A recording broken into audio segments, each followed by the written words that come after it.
RBI की छमाही credit policy के बाद हम बात कर रहे हैं रिजर्व बैंक के गवर्नर डॉक्टर डी सुब्बाराव के साथ। डॉक्टर सुब्बाराव, स्वागत है आपका सीएनबीसी आवाज़ पर।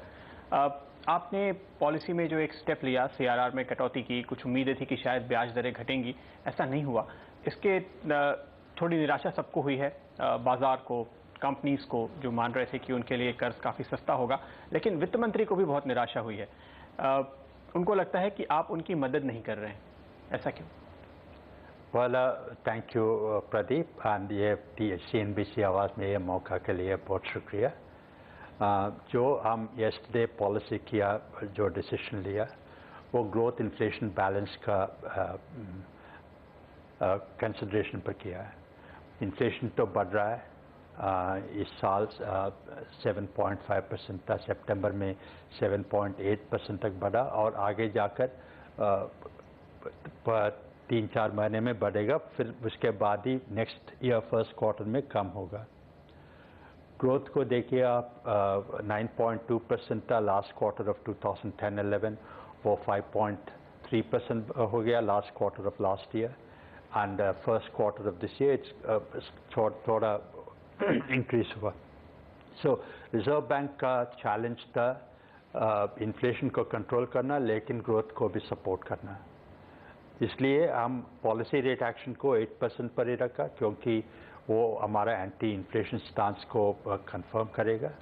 और इन्फ्लेशन तो 7.8% है, रियल टर्म्स में थोड़ा पॉजिटिव होगा।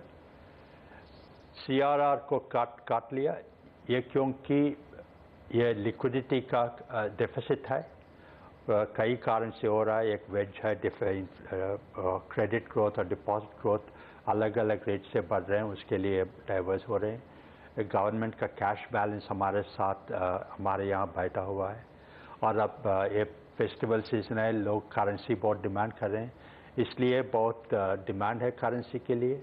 हमारे असेसमेंट में ये लिक्विडिटी डेफिसिट जो है वो अगले कई महीने के लिए होगा, इसलिए हमने सीआरआर काट लिया। इसका उद्देश्य है ये कि ये जो पॉलिसी इंटरेस्ट रेजीम है अभी, उस रेजीम में भी जिनको क्रेडिट चाहिए प्रोडक्टिव सेक्टर्स को, वो क्रेडिट चलेगा, लिक्विडिटी उसके ऑब्स्ट्रक्ट नहीं करेगा। तो आप नहीं चाहते कि रेट दरअसल कम हो, बैंक्स अपने रेट काटें? क्या आप चाहते हैं कि बैंक्स अपने रेट कम करें या नहीं? बैंक्स पहला क्रेडिट को प्रोडक्टिव सेक्टर्स को देना है, और अगर रेट कम होना हो सकता है तो होना भी है। लेकिन मैं ये बता रहा हूँ कि ये जो हमारा पॉलिसी इंटरेस्ट रेट है, ये इंटरेस्ट रेट पर भी डिमांड है क्रेडिट के लिए, क्योंकि हमारा इकोनॉमी में बहुत अंडर यूटिलाइज कैपेसिटी है। पोटेंशियल ग्रोथ रेट 7% है, और प्रोजेक्टेड ग्रोथ रेट 5.8% है। आप देखते हैं एक 1.2 परसेंटेज पॉइंट्स का गैप है उधर। वो अनयूटिलाइज कैपेसिटी करने के लिए ये क्रेडिट चाहिए, वो नॉन इन्फ्लेशनरी ग्रोथ होता है, वो हमारा उद्देश्य था। तो आप कह रहे हैं कि सीआरआर कम करना ठीक है, अगर आप रेपो रेट कम करते तो वो इन्फ्लेशनरी हो जाता? वही है, रेपो रेट कम करने से वो हमारे इन्फ्लेशन स्टांस, इन्फ्लेशन सिग्नल को डाइल्यूट करेगा।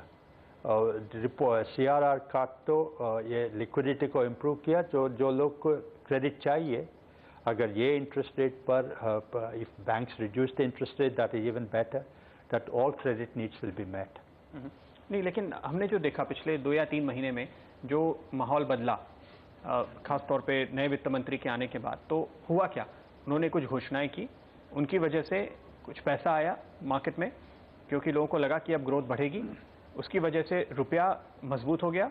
रुपया मजबूत होने से आपकी जो इंपोर्टेड इन्फ्लेशन है वो थोड़ी कम हो गई, सरकार का जो सब्सिडी का बिल था वो भी उस हिसाब से थोड़ा कम हो गया।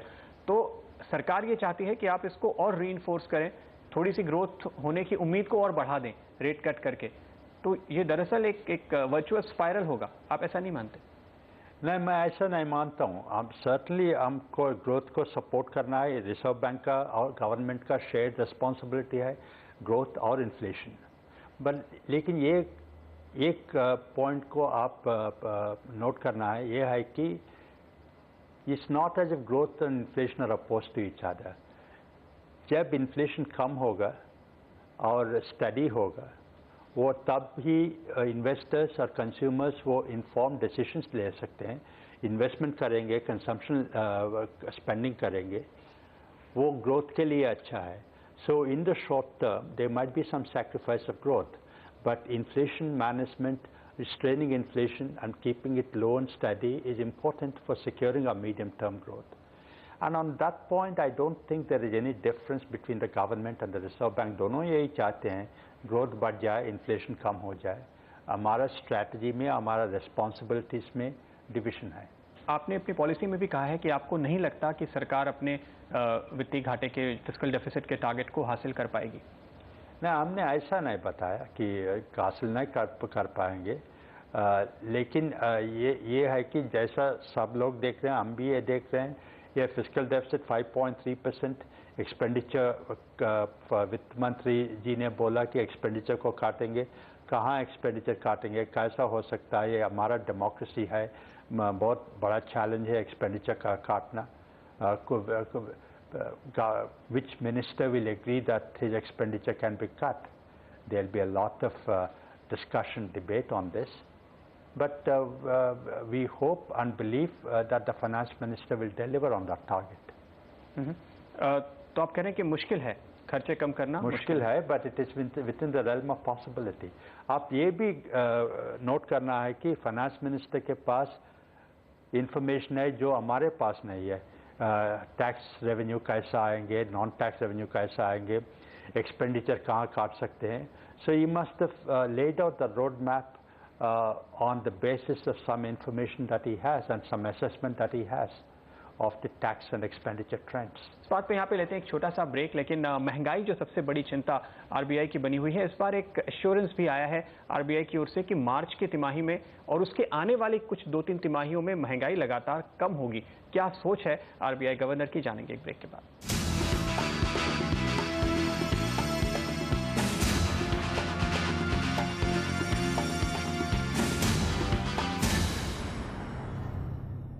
स्वागत है आपका एक बार फिर. RBI governor doctor D Subbarao के साथ हम छमाही क्रेडिट पॉलिसी के बाद चर्चा कर रहे हैं. डॉक्टर सुब्बाराव, पिछली 2-3 पॉलिसीज में आप लगातार कहते थे डीजल के दाम बढ़ाइए, पेट्रोल के दाम बढ़ाइए, एलपीजी के दाम बढ़ाइए, बिजली के दाम सरकार पूरे नहीं ले रही, यूजर चार्जेस वो बढ़ाइए.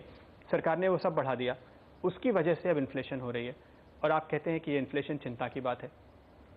नहीं, ऐसा असेसमेंट करेक्ट नहीं है और उसके वजह से इन्फ्लेशन हो रहा है. वो inflation we can deal with, लेकिन वो हटा देने से भी, उसका एडजस्ट करने से भी इन्फ्लेशन मोमेंटम फर्म है. So no matter what the source of inflation, the Reserve Bank has to deal with it. If it's come from because of adjustment in prices, it is necessary and important that prices are adjusted and that inflation we have to deal with. लेकिन आप उसको निकालने से भी inflation momentum positive है और हमारे assessment में इन्फ्लेशन बढ़ेगा 4th क्वार्टर में कम होने के पहले. तो ये नहीं है कि हम हमारा पहला एक वचन दिया और हम विड्रॉ कर रहे हैं अभी. इस बार चूंकि आपने जो एक पॉलिसी का अपना गाइडेंस दिया है कि आपको लगता है जनवरी तक सिचुएशन बहुत अच्छी होगी, क्या अब आपको ये कॉन्फिडेंस है कि अब रिवाइज नहीं होगा, जो आपने टारगेट 7.5 रख लिया वो अचीवेबल होगा? यस, हमारा पॉलिसी डॉक्यूमेंट में फैन चार्ट भी दिया, वो प्रोबेबिलिटी डिस्ट्रीब्यूशन दिखाता है. वो आप देखिए जितना कॉन्फिडेंस इंटरवल है, लेकिन ये जो 7.5% है, हमने डाउनवर्ड और अपवर्ड बायस भी नहीं दिया. So there is quite a lot of confidence in this number of 7.5%. चूँकि आपने एक्सचेंज रेट की भी बात की, तो ये काफ़ी हद तक सरप्राइजिंग है कि जब ग्रोथ इतनी कम हो गई है फिर भी इम्पोर्ट का प्रेशर इतना अधिक क्यों है? क्या आपने उसको एनालाइज किया है? क्या वो इतना गोल्ड जैसे चीज़ों से हो रहा है, आखिर किस वजह से हो रहा है? वेल, एक तो गोल्ड है, करंट अकाउंट डेफिसिट ज़्यादा है, और दूसरा ये भी हो सकता है कि there some capital goods imports which are taking place, which is a good import. But जो gold का आप you raised that question of gold. Last year there was record import of gold, and this year we are hoping that it will be less. And the only way we can curb the demand for gold is by inflation. महंगाई कम होना है. जब महंगाई कम होता है, gold का demand भी कम होता है. क्या उसके लिए जैसे आपने कुछ मेजर लिए फंडिंग को थोड़ा और कम करने के लिए, कोई और स्टेप्स आरबीआई की ओर से आप आगे सोचेंगे या सोच रहे हैं? बहुत हमने पहला yesterday का डॉक्यूमेंट पॉलिसी में बताया कि banks can not give loans for financing purchase of gold. वो नया इंस्ट्रक्शन नहीं है, वो पुराने से भी हुई, हम रीइटरेट किया। और non bank finance companies also we put in some restrictions about loan to value ratio and about how much banks can expose themselves to NBFCs which are primarily dealing in gold। लेकिन इसका long term solution है कि हम some gold backed assets को there should be some financial products which are gold backed so as to unlock the value of gold. And we also have to see that the demand for gold comes down by providing some products here which yield comparative returns, as inflation index returns should be comparable to what the gold is giving. तो क्या आप अपनी ओर से कुछ ऐसे schemes पे काम कर रहे हैं, ऐसे प्रोडक्ट्स आप? हमारे यहाँ एक कमेटी है, के.बी. राव हमारा CGM है हमारे साथ, उनका अंदर एक कमेटी है, ये सब देख रहे हैं। एक महीने 2 महीने में उनका कमेटी का रिकमेंडेशन देखेंगे। वो रिकमेंडेशन में ये भी है कैसा ये गोल्ड का वैल्यू अनलॉक करें पहला, और दूसरा गोल्ड का डिमांड को कैसा कम करें। तो आप कह रहे हैं कि ये जो कमेटी रिकमेंडेशन देंगी उसमें वो ऐसे फाइनेंशियल प्रोडक्ट्स, कोई गोल्ड बॉन्ड या ऐसे कुछ सजेशंस देंगी जो गोल्ड की जगह पे लोग ले सकें और वो पैसे यूटिलाइज हो इंडस्ट्री में? जरूर, yes, so that gold which is an idle asset is put to productive use. Okay, तो मैं उसका इंतजार है। In fact KB. राव कमेटी का काफ़ी वक्त से उम्मीद करेंगे कि जल्द ही वो आएगी। आगे बढ़ने से पहले एक क्लैरिफिकेशन थोड़ा आपके गाइडेंस पे। ऐसा पढ़ के लग रहा है पॉलिसी को कि आपने कहा है जनवरी में एक रेट कट होगा, सही पढ़ा हमने या गलत? जनवरी में फर्दर ईजिंग होगा, वो गाइडेंस हम दिया, वो कंडीशनल है, conditional on growth and inflation trajectories playing out as per our assessment. लोग वो कंडीशन को इग्नोर करते हैं, सिर्फ एक गाइडेंस का सेंटेंस पढ़ते हैं। It is true that if inflation and growth play out as we expect, there is opportunity and scope for further easing in the fourth quarter. Okay, यानी रेट या CRR कुछ होगा, वो आप नहीं बता सकते हैं। ओके, तो हम इसका इंतजार करेंगे। लेकिन ये जरूर है कि इस बार जो गाइडेंस था वो बहुत ही ज्यादा क्लियर नजर आया।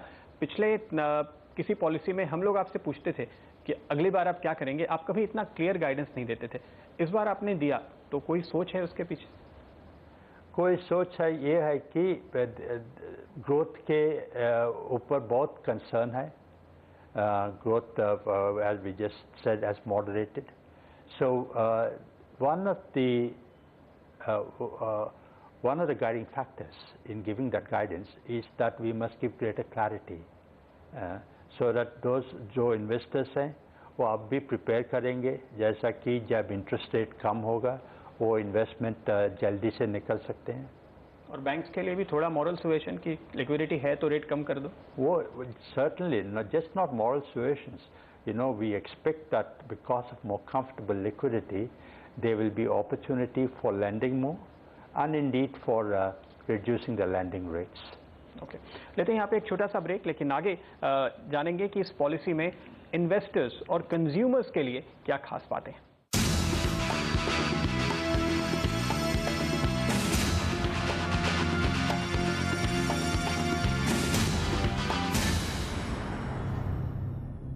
स्वागत है आपका एक बार फिर RBI governor doctor D Subba Rao के साथ इस खास बातचीत में। एक और सवाल जो सबके दिमाग में आ रहा है वो ये कि क्यों पीएसयू बैंक्स ज़्यादा एनपीए कर रहे हैं। आपने क्या इसको भी देखने की कोशिश की है? जो हमें जानकारी मिली है बैंक चेयरमैन से, वो कह रहे हैं आपने उनसे कहा है कि आप इस पर थोड़ी और स्टडी करें और फिर 1 महीने बाद फिर इस पर मीटिंग करेंगे। नहीं, वो एनपीएस पर भी है, लेकिन और अलग बात पर भी है। लेकिन ये एनपीए का बात है, it's not as if PSU banks are less efficient than other banks, and that's why they're having more NPAs. PSU banks हमारे इकोनॉमी सारे सेगमेंट पर है। उनका बिजनेस मॉडल जैसा है कि वो उनके ऊपर ऑब्लिगेशंस हैं। वो every segment, agriculture, small and medium industry, exports, services, corporate loaning. Priority sector के रूल्स सभी के लिए हैं, प्राइवेट बैंक के लिए भी हैं वो रूल्स? प्राइवेट बैंक के लिए भी हैं, लेकिन ये जितना रीच है पब्लिक सेक्टर बैंक्स का उतना प्राइवेट सेक्टर बैंक्स का नहीं है। इसलिए ये हो सकता है कि उनके burden of NPS has also been more on the public sector banks, not because they are less efficient, but because they've been operating in all segments of the economy, and I believe in the good interest of the economy. एक सवाल जो banking licence का काफ़ी वक्त से इंतजार है, सिर्फ एक क्लैरिफिकेशन आपसे ये कि पिछले दिनों दो तरह की बातें निकल कर आई हैं। एक ये कि आपने जो पावर्स मांगी हैं वो बिना रेगुलेटरी, बिना अमेंडमेंट के, बैंक के जो BR एक्ट है उसमें अमेंडमेंट के बिना भी दी जा सकती हैं, और दूसरे आपके जो कंसर्न है वो शायद मोटे तौर पे कॉर्पोरेट्स को लेकर ही हैं। अगर सिर्फ प्योर फाइनेंस कंपनीज हैं उनको बैंकिंग लाइसेंस देना है तो शायद आप बिना एडिशनल पावर्स के भी ये डिसीजन ले सकते हैं। इस वक्त क्या स्टेटस है, क्या बातचीत आपकी दरअसल चल रही है? वो पहला अमेंडमेंट का बात है। रिजर्व बैंक को ज़्यादा पावर होना है, ज़्यादा अथॉरिटी होना है। हमारा अंडरस्टैंडिंग था कि इसके लिए अमेंडमेंट चाहिए। अब हम मीडिया रिपोर्ट्स को देखकर गवर्नमेंट में कुछ ऑफिशियल्स बोल रहे हैं ये पावर्स इवन विदाउट अमेंडमेंट दिया जा सकता है। हमको कोई कम्युनिकेशन नहीं मिला। अगर कोई कम्युनिकेशन, कोई व्यू हमें गवर्नमेंट से मिला तो उसको हम स्टडी करेंगे। अगर if that satisfies will certainly move forward. आपका दूसरा क्वेश्चन है ये बाइफर्केट कर सकते हैं कॉर्पोरेट्स को और other financial companies trying to enter the banking regime, banking space. I don't think it's advisable. ये सारे लोगों को, सारे पोटेंशियल एप्लीकेंट्स को एक ही बार कंसिडर करना है। ये it's not desirable that one category of applicants is treated at a different time than the others. आखिर में हमारा फेवरेट सवाल जो हम 4 साल से हर बार आपसे पूछते हैं और आपने काफ़ी स्टेप्स ले लिए हैं फ्लोटिंग रेट पे होम लोन लेने वाले लोगों के लिए, आपने फोरक्लोजर चार्जेस ख़त्म करा दिए फाइनली। उसके बाद भी सिचुएशन जो है कि बैंक्स जब भी रेट कट होते हैं, जैसे आपने अभी CRR कम किया, लिक्विडिटी बढ़ाई, तो रेट कम हुए हैं, फिर नए कंज्यूमर के लिए रेट कम होते हैं, पुराने कंज्यूमर से कन्वर्जन फ़ी के नाम पर कुछ चार्जेस अब भी लिए जा रहे हैं। तो एग्जैक्टली जो आपका इंटेंट था कि रेट्स को फ्लोटिंग होना चाहिए वो नहीं है। दूसरे हाउसिंग लोन में अगर आप किसी NBFC के पास जाते हैं जो कि हाउसिंग फाइनेंस कंपनी भी नहीं है, प्योर NBFC है, उनके ऊपर आपके रेगुलेशंस लागू नहीं होते। अगर रिवर्स मॉर्गेज में जाते हैं वहाँ भी आपके रूल्स लागू नहीं होते हैं। वहाँ अब भी अलग अलग रेट्स चल रहे हैं नए पुराने कंज्यूमर के लिए। 16-17% वाले लोन अभी भी सिस्टम में हैं। इन सबको हार्मोनाइज करने के लिए क्या प्लान है आपका? No, I'm sure that our people must be studying this. I'm not aware of the full details. But the intention was that consumers, borrowers, अगर interest rate कम हुआ उनको seamlessly without further charge they must get it. क्योंकि ये principle ये है कि अगर ये बैंक interest rate कम नहीं किया तो वो foreclose करके दूसरे बैंक के लिए जा सकते हैं। आप बोल रहे हैं फोरक्लोजर के लिए कुछ फीस, कन्वर्जन के लिए आपको भी नया रेट चाहिए तो आप अपने टोटल आउटस्टैंडिंग का ½ % दीजिए कन्वर्जन चार्ज के तौर पे, तो आपका रेट हम कम कर देंगे। हाँ, तो the borrower can threaten the bank that I am going to walk away, मैं फोरक्लोज करूंगा और दूसरा बैंक के पास जाऊंगा। वो कंपटीशन आना। आप एक्चुअली कह रहे हैं कि कन्वर्जन चार्ज जो है वो गलत है, आपके RBI के इंटेंट जो था इस रूल के पीछे उसके खिलाफ है, तो कंज्यूमर को चाहिए कि वो ना दे कन्वर्जन। मैं ये नहीं कह रहा कि कन्वर्शन चार्ज गलत था, राइट है। मुझे पता लगाना है हमारे स्टाफ से। मैं ये कह रहा हूँ कि अगर कन्वर्शन चार्ज हुआ तो एक बोरोवर बैंक को बोल सकता है कि मैं फोरक्लोज करूँगा, दूसरे बैंक के पास जाऊँगा जिधर इंटरेस्ट रेट कम हो। बिल्कुल, thanks a lot doctor Subba Rao, आपका हमारे लिए वक्त निकाला। बहुत शुक्रिया, थैंक यू वेरी मच। तो हमारी इस खास पेशकश में फिलहाल इतना ही। जाहिर है कि डॉक्टर सुब्बा राव ने न केवल रेट कम करने के बल्कि कंज्यूमर्स को भी राहत पहुंचाने के लिए काफ़ी कदम उठाए हैं, जैसे कि आपने सुना। नमस्कार।